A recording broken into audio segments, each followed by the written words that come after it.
What's up? I didn't tell anybody I was going live. Maybe I should have. Oh, I'm experimenting with filming on a giant beanbag thing, seeing how that goes. Sunday. So yeah, I've been thinking a lot about like the tarot is something that I've been thinking about for several weeks.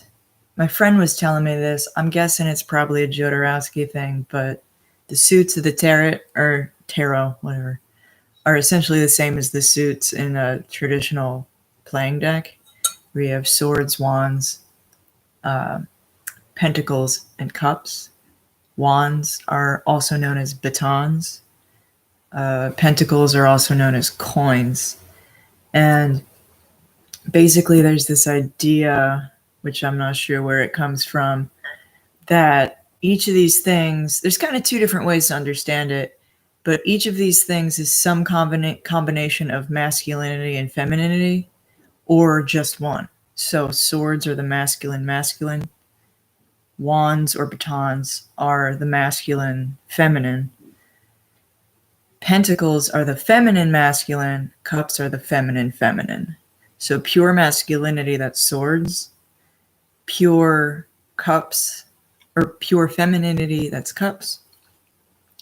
And then you have the wands and the pentacles operating in the in-between. And sort of the really useful, the idea that the swords are the masculine. It's like that's the thing. It's fully active. It's something or someone that is fully active and has no receptivity to them. So it's interesting because when you look at the average man, the average man is more in wands territory, more in batons territory. They're an enforcer of what comes from the sword.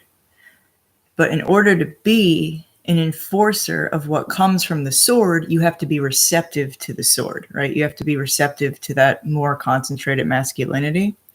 That's why batons are considered masculine, feminine.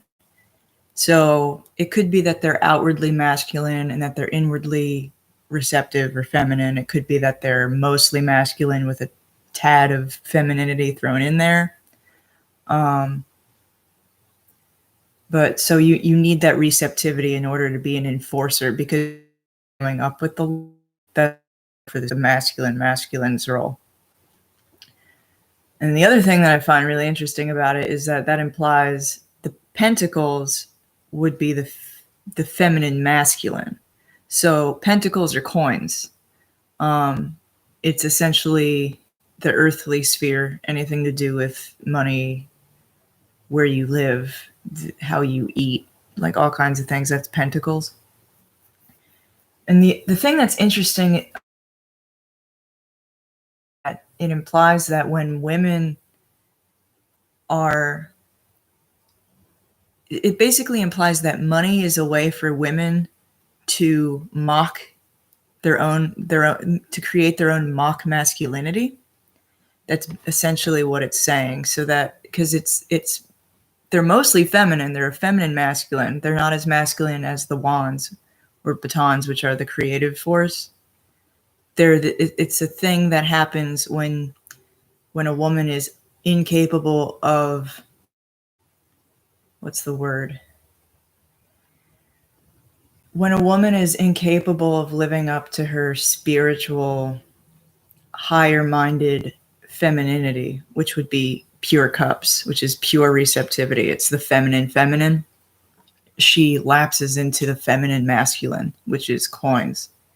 And that's one of the reasons why being obsessed with money makes you feminine, because it's not real power. It's not real logos. Logos is represented by the sword.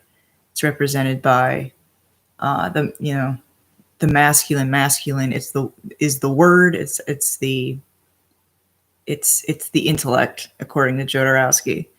A woman can't really, if a woman can't embody that, she'll just become obsessed with money.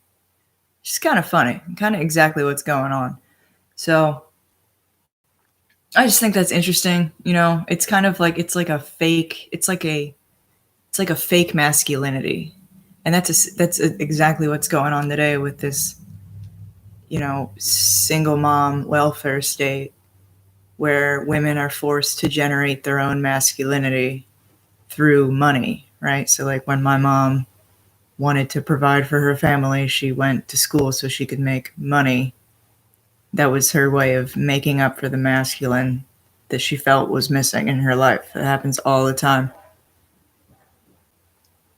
Masculine men have soul moving emotions that make them want to build societies. Yeah, it's interesting. Jodorowsky says that cups, you know, being the feminine, the most, the receptive end of the spectrum, are also representative of emotion, but I don't know if especially when I think of his of pentacles, coins, more than I do uh, cups, or more than I do like the pure feminine, the pure receptive, right? So it's like you have wands and cups are the earthly domains of, so wands is earthly masculinity, cups is earthly femininity, and earthly swords and cups are like the heavenly, the spiritual masculine, the spiritual feminine. So it's kind of interesting, and I've just been thinking about that lately. It's kind of weird. I never thought that they meant anything, and then there's correspondences to clubs and spades and hearts and diamonds. And that's all I got for you today, actually.